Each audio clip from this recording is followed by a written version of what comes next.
We can start there by getting into some of these names. Obviously, it's tough not to like Dustin Johnson. He's played really well here in the past. He's got a couple of wins, really likes this place. Justin Thomas, you can say the same thing. He's got a few wins here.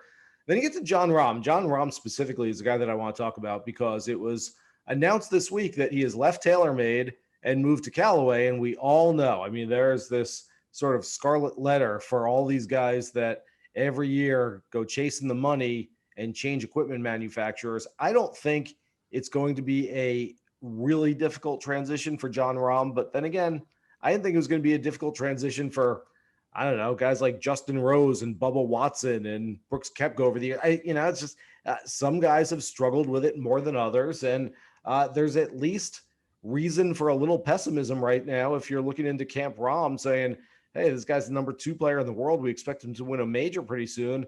What do you think about Jon Rahm moving companies? What do you think about him this week in the short term? And what do you think about him long term? Yeah, so lots to unpack there. First off, Rose moved to like a high end, like not proven brand. I don't even remember what they were called, but Honda, yeah, a little different. And Bubba, I think I know he's moved clubs, but the big one I thought was absolutely insane was moving away from the Pro V1X to whatever the Volvic he was playing. No one shapes the ball more than Bubba, and I imagine the golf ball is more important to him than basically any player on the PGA Tour. So, those are 2 examples, but there are plenty of other examples between Callaway and TaylorMade and some of the mainstream brands, and we've seen different results. My sense with Jon Rahm, I mean, he cares most about his golf game. I don't think he's making like a short-term money grab necessarily. I think he's going to make so much money throughout his career. My hope and my assumption is that he's moving to Callaway because he thinks he's going to get better performance. He's obviously close with Phil Mickelson. He helped, John get his career off, and they have a lot of people that are intertwined between the two of them from a business sense. So maybe that's part of it, but my guess is it's not going to be a huge impact. Maybe you dock him a little bit for DFS. This is the type of narrative that I'd like to buy, hoping that other people are fading it. And I do think at the top for DFS, Jon Rahm will have lower ownership than like JT and DJ and probably Bryson, just because, DJ and JT have a lot of great history here, and Bryson hits the ball miles. So I'm fine with it. It is, it's not what I would choose as someone who's, got a lot of Jon Rahm stock. I wouldn't like to see him change clubs, but I don't think it's going to be a huge deal. And my hope is that he's making this choice based on performance and not for money.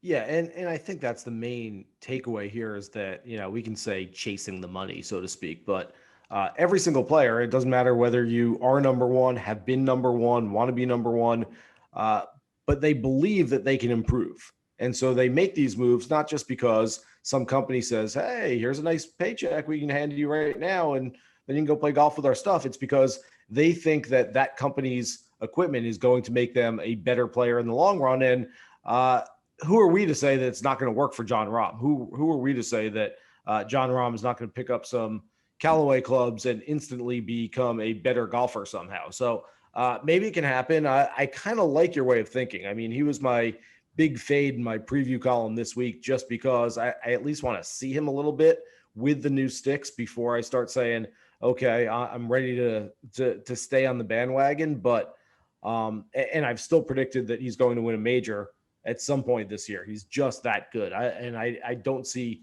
new equipment bothering him that much, but it's an interesting play for this week, especially DFS wise, where it's going to be tough to differentiate from everybody else in a 42-man field that's pretty top heavy with the best players in there. So it's an interesting thought. I want to go a little bit lower and talk about a few other guys here. My original pick to win this week, who won 2 years ago, he was second, lost in the playoff last year, Xander Schauffele. It was reported this week that he is just coming off COVID. He is just over it enough that he is testing negative and he is able to play this week. So that's not a worry, but so he's still a little tired, still kind of getting over it. So it's not enough for me to go from loving him this week to hating him, but I've dropped him down just a notch or two. And then a guy just below him on the board at, I believe, around 18-1 right now. Patrick Cantlay is a guy who I've elevated into my favorite spot as far as outright bets are concerned. Yeah, Xander, hard to say how much to weight that. Love Xander, great course for him. I think he's going to have an awesome 2021. It's great. We have all these guys outside of Rory. We have the best players, and I think Xander more so than anyone else. Maybe Cantlay, but I think Xander can kind of creep into that conversation with like the top 6. For a while, I thought it was definitely DJ, JT, Rom, Rory. I think you have to include Bryson after what he did last year, and Xander's probably the 6th best player. Yeah, it's been 2 years since he won a golf tournament, though. I know, which is 104 weeks. Which is crazy, but he's consistently been there. Obviously, I've been bullish on Morikawa. You like Cantlay. Patrick Reed's played great at times. Webb Simpson, Matsuyama, who are all in the field. Out of all those names, I'm probably most interested in Matsuyama, but I think it's hard to say. Like, you can't have conviction saying I for sure think Matsuyama is a way better play than Patrick Reed. Like, this is where we are going to gain some information. And I think specifically for DFS, I'm looking for all those spots where, maybe I think a guy's slightly worse, but it's so marginal. And if you can get him much lower owned, I think that's great. And I think that's what John Rahm is relative to JT and DJ. And out of this next tier, it's figuring out who's going to be low owned. I would have really loved Xander without the COVID thing, but I do think that's worth noting. And from a line movement perspective in this group, Hideki's really moved. And then the other guy that I think is really interesting when you get into the next tier of like Morikawa, Berger, Hovland, Finau, Hovland is really starting to move, which is a testament to how well he drove the ball last year. And I do think this is a really good course. What are your thoughts on Hovland, who early, we're recording this Monday night, he has shown some significant line movement? Yeah, obviously played really well, culminating in that win at the end of the fall part of the schedule. And so he's coming in hot, but it's tough to be hot when you haven't played in a month. And Right. So I don't know that I'm necessarily buying Hovland the way the rest of the market is. Do I dislike him? No, absolutely not. Is he one of my favorites up there? No, I wouldn't really say that either. So, I'm just kind of lukewarm on Hovland this week in relation to the market. A couple of points I wanted to make on some of the things you said. First of all, I mentioned that Cantlay is my favorite, and I mentioned off the top that I'm looking for guys who are going on a business trip and not going on vacation. I'm not sure, and I mean this is a compliment, but I'm not sure there's anyone more serious, more intense about their professional career than Patrick Cantlay. And that's not to besmirch the good name of a Justin Thomas or a John Rahm, who I think certainly are included in that conversation. But I'm telling you, Patrick Cantlay is not sitting by the pool, lounging around, going paddleboarding this week. Patrick Cantlay is there to do a job. And I just think that attitude is what's needed to go out and compete and contend and potentially win this golf tournament. So really like him. And then one of the names you mentioned. Can I interject on Cantlay? Yeah. Because I think it was at this tournament, and I agree with you. I've heard he's a super hard worker, seems very focused, but didn't he have the audio last year about the Mai Tai? In Hawaii, like at the last hole, he's like, "Oh, we got to get to that." Like some, I don't remember the exact word. I just remember him making the Mai Tai, and I was like, "Oh, that's cool that he said that." Because Cantlay just seems like someone who's just very serious, and I think even Jack Nicklaus and some of these guys who really know Patrick well talk about how he's so serious and he can almost benefit, honestly, from just like kind of toning it down. So I was there's that fine line between maximizing, but then also not stressing yourself out about all this stuff, right? Well, I'm having a little deja vu because I brought up Cantlay on our radio show, Hitting the Green on SiriusXM's PGA Tour channel earlier in the day. We're taping this on Monday night, and we have our show Monday afternoon. And my co-host Michael Collins said, hey, Cantlay was the one that the audio was heard where he said, I want to go get a Mai Tai after this. And I said, oh man, that's right. I'm sort of not making fun, certainly wasn't making fun of Cantlay. I'm just saying he's a serious guy and not there to party and hang out and have vacation. Well, apparently, according to Collins, Cantlay doesn't even drink. And that was kind of the joke that he was making, was like, he won't touch a Mai Tai. And so he was kind of joking about it. And so, I don't know if that's true or not. And, I certainly don't want to speculate on whether he's going to have a Mai Tai this week, but I certainly hope he tries one.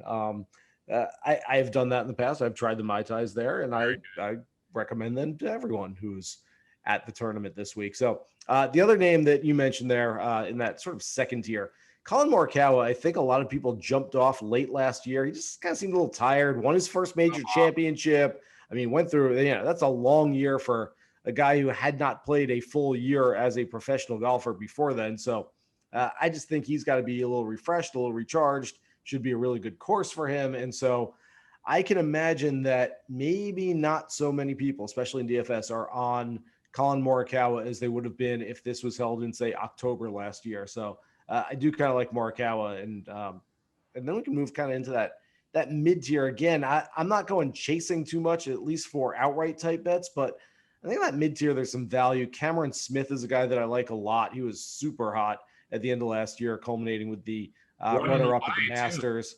Mark Leishman's another guy who's played well here. Sorry, Pete. What was that? Cameron Smith won in Hawaii to beat our friend Brendan Steele, unfortunately. I mean, yes, I did Cameron Smith, but was rooting for Steely. Yeah. There's something about Aussies playing in the dead of our winter, which is their summer, whether it's body clocks or biorhythms. I mean, it shouldn't really make sense other than like his body is adjusted to this being the middle of the summer for him and being like in regular season form, if that makes sense. Sure.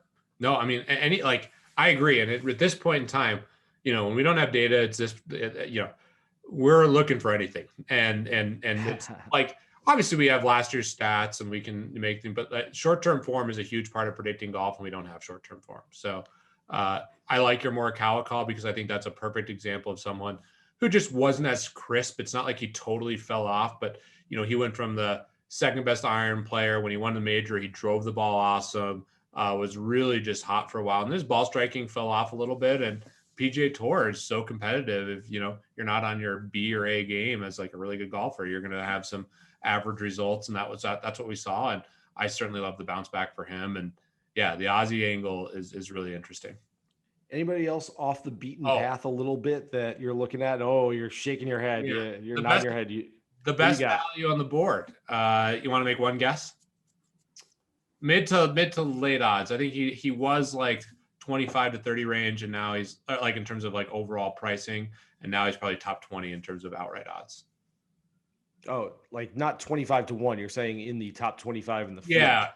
There. I mean, he's not like the very bottom tier. He's kind of in the mid to later part of the rankings in terms. I can certainly figure this out if I really want to and figure out who you like. Take a guess off the thing. It's a little worse than those guys we're just talking about. Cameron Smith's 30. Oh, it's going to be Sebastian Munoz, isn't it? I love Munoz. He's the other guy I love, but no, it's not Munoz. Man, that's a great guess. Thought I had it. That's my other one. There's a ton of value on Adam Scott. I like Adam Scott. I actually love Adam Scott this week. It's another name that I've historically been on. He obviously broke through with his first win last year. He has a ton of power, actually, which is the main reason I think it's a good course, and he's really moved. It's not Cameron Champ?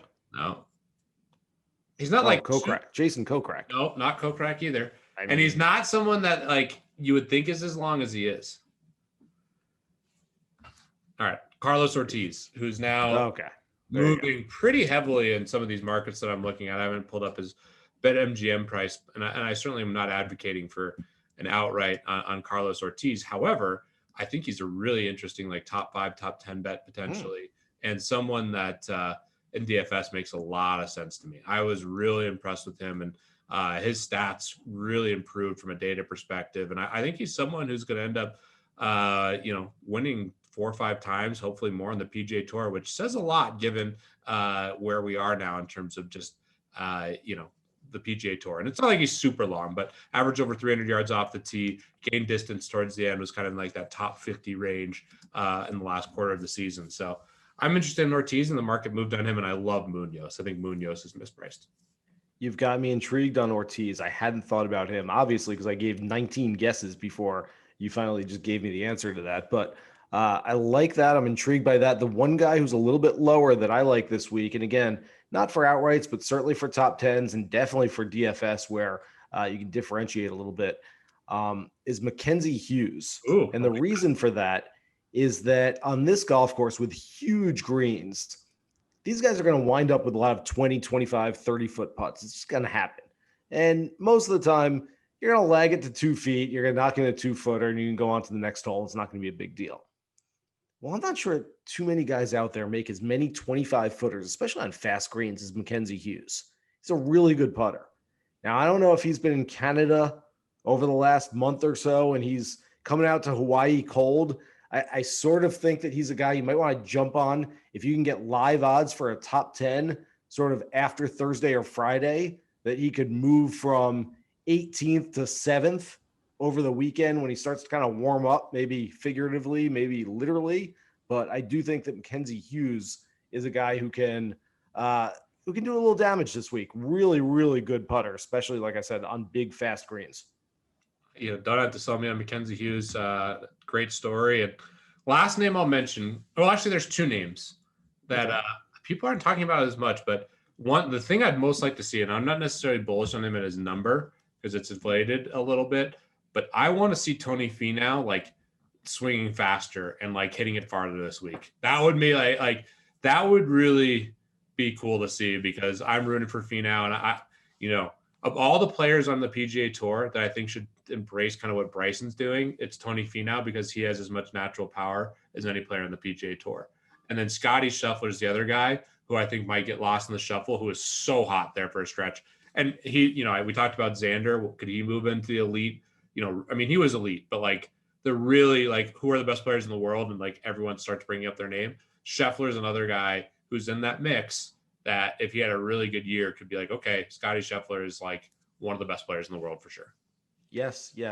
First of all, everyone and their fathers have already made the joke about this being the Tournament of Champions, and Tony Finau hasn't won in 5 years, and this could be the week that Tony Finau actually wins. I think it's a better punchline with Scotty Scheffler or Abraham Answer, who have never won. At least Tony's got a trophy sitting back at home from an alternate field event somewhere in Puerto Rico, but this is really one where it could get a little funny, a little strange, a little ironic if one of these guys that's never won before gives it a run. And those are two guys I like a lot. Answer's a guy that I like every single week. He tees it up. Scotty Scheffler is a guy I like so much that I wrote a column this week for Action Network on the leap, guys who are going to move into the next echelon. I got a question for you when we get to 5 under in a minute here, our 5 questions in 5 minutes about your leap. But one of the guys I have making a leap this year is Scotty Scheffler, and I think that he will make the U.S. Ryder Cup team, currently 24th on the points list.